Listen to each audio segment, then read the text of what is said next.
Hello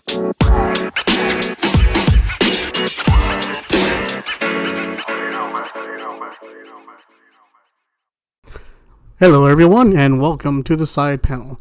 I'm your host AJ, and in this episode we're going to be kind of busy because I've got 4 movies to review. That's right. It's been a while since I've been here and done the show, so I'm going to go ahead and catch you up on everything that I've seen. Now, what movies am I going to be reviewing today, you may ask? Well, that is a good question because I'm currently looking them up. Yeah, it's been that kind of day, folks. First up, well, we're going to be reviewing 4 movies, like I said. The Adam Project, Turning Red, X, and Studio 666. Now, I'm coming to you on the eve of going to go see The Lost City, but I did not want to wait because I think The Lost City is going to be cool enough to give it its own show. So instead, we're going to go ahead and start here with Studio 666. Now, when you see a trailer for a movie like Studio 666, where it's basically Dave Grohl and the Foo Fighters making their own movie, trying to make a horror movie, you kind of go in not expecting a lot. And here's what I got. It's a stupid movie. I mean, it's a stupid movie. And that's what makes it great. Okay? Because it is a lot of fun, a lot of campiness, over the top, just ridiculousness. And that's kind of what you want and expect out of a film like this. And so in that way, it does not disappoint. Dave Grohl and all the members of the Foo Fighters do a great job. The album is them trying to figure out how to make their 10th album. And they just can't get it out into their heads. They can't find the inspiration. So what they do is rent a haunted mansion out in the hills of Encino, where a murder had taken place previously. And somehow throughout the movie, shenanigans happen. And without going exactly into detail about what happens, I'll just say that it's a lot of fun. It's stupid. It is stupid as hell. It is a great, great ride. It's exactly what you would expect going into this film. And thus, I was not disappointed. The music was awesome. The acting was horrible. The story was horrible. Everything about it was horrible. And that's what made it great. So, if you get a chance, this is a great group movie. Grab a bunch of your friends who aren't going to take themselves too seriously. Go watch this film and just enjoy the hell out of yourself. Because it's truly worth it. And it does a great job with that, too. So, there you go with that. Next up, we're going to go ahead and talk to you about the Adam Project. Now, if you don't know what the Adam Project is, I really don't know where you've been. Because they have done a great job at promoting this movie, even though it didn't have a theatrical release. This was a straight-to-Netflix film starring Ryan Reynolds, Mark Ruffalo, Jennifer Garner, Catherine Keener, and Zoe Saldana. And it is, it's a great film. It's not great in, like, the sense of, like, Dune or any type of film that's just gonna, epic, you know. But this film is, I don't know, it's a feel-good film. It's like Flight of the Navigator or The Explorers, you know, on par with those kind of movies. You know, Wolfman's Got Nards, you know, that kind of stuff. Except it's pumped up so that it fits now, you know, so the time period of now. And, yeah, I really enjoyed it. It was a good, feel-good family film, almost in the vein of Guardians of the Galaxy, but not quite as adult as that film was. Yeah, I don't know. There's not much more I can say about it. It's on Netflix. So if you have a subscription to Netflix, go check it out, and you'll just enjoy it. It's a good, fun movie. It's a shame that this movie did not get a theatrical release because it would have done great in theaters, I think. But because at the time, COVID regulations and all that, they had decided they signed a contract with Netflix saying that they can only be released to Netflix. So we didn't get a wide release. We got a Netflix release, which again, I think it would have done great in the theater. So if you get a chance, head over to Netflix and give this movie a watch.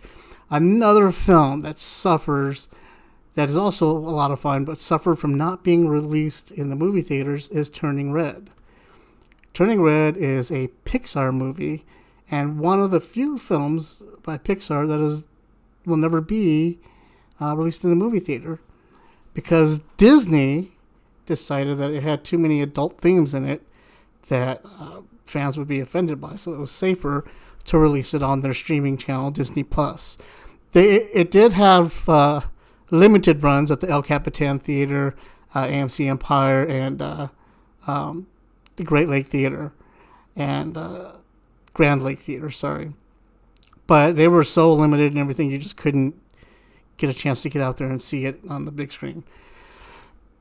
Pixar is mad about that, but what are you going to do? You know, Disney's the end-all be-all. So this film is about a 13-year-old Chinese-Canadian student who, due to a hereditary curse, transforms into a giant random panda whenever she expresses any strong emotion. This movie was a lot of fun. It's really great. And it's a Pixar film. So it takes you to places you didn't know you needed to be, and then shows you the way out. You know, it's kind of what Pixar does. I don't believe Soul had a theatrical release either. I could be wrong. But anyway, this film, it's sad because there's a lot of people hating on this film because they don't understand it. Because this film talks about a 13-year-old's journey to becoming a woman. And the panda is her metaphor, her avatar into becoming a woman, leaving behind childish things and then growing up. And that's what this is in concern with. So a lot of people didn't know how to handle it because they had never been exposed to Chinese lifestyles and growing up with a Chinese mother and or Asian mother or anything of that sort. And so they found it very unrelatable, which is sad because I was able to relate to it. And I'm Korean, so there. It's a lot of fun. It has Sandra Oh in it, Rosalie Chang, James Hong, Sasha Royce. It's Pixar. Pixar ain't done me wrong yet. Except for maybe a Cars sequel. It didn't need to happen, but you know what? It's still good. So Pixar ain't done me wrong yet. I don't know if it's done you wrong or not, but you should check it out if it hasn't. Turning Red is a great and wonderful feel-good family movie, especially if you have a daughter in your family, or if you're just want to reminisce about your childhood. It's a lot of fun to do that with. And on the complete and opposite spectrum of that movie, I'll be talking about the final movie I got to see, which is X. Dun, dun, dun. That's right, it's a horror movie. And, it's called X. The film stars Mia Goth, Jenna Ortega, Brittany Snow, and DJ Cuddy. And it is about a group of people that rent a guest house on a farm so that they could film a porn. And while they're filming that porn, a lot of crazy, weird stuff goes on. This film was it was fun. It was nice to see. Some unadulterated horror film come out. You know, we haven't had something like that in a long time. Everything we've seen nowadays has been either like safe or special effects heavy, or just silly. This one wasn't. It bared itself for everybody to see, and I enjoyed it. What I really enjoyed was finding out that in the time that the movie had been finished and edited to the time that it was released, they went ahead and filmed a prequel for this film. So we're going to see more coming from it.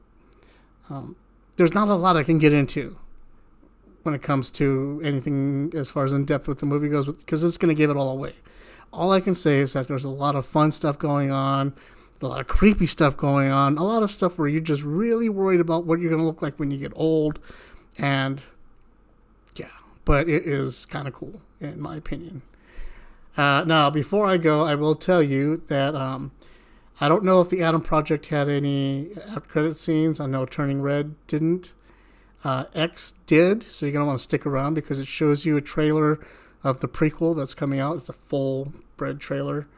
In Studio 66, I believe there was an after credits, but I'm not sure. I don't know. Check it out before you go and find out for yourselves. But there you go, people. 4 movies I've seen.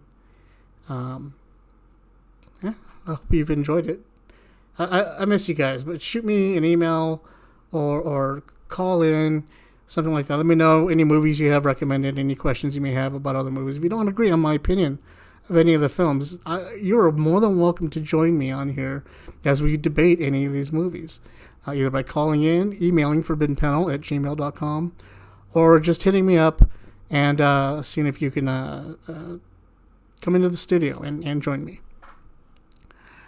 So everybody kick back, relax. Remember, we have The Lost City tomorrow, and then next week is Morbius. So a lot of good movies coming out. I'll talk to you guys at another time. Take it easy.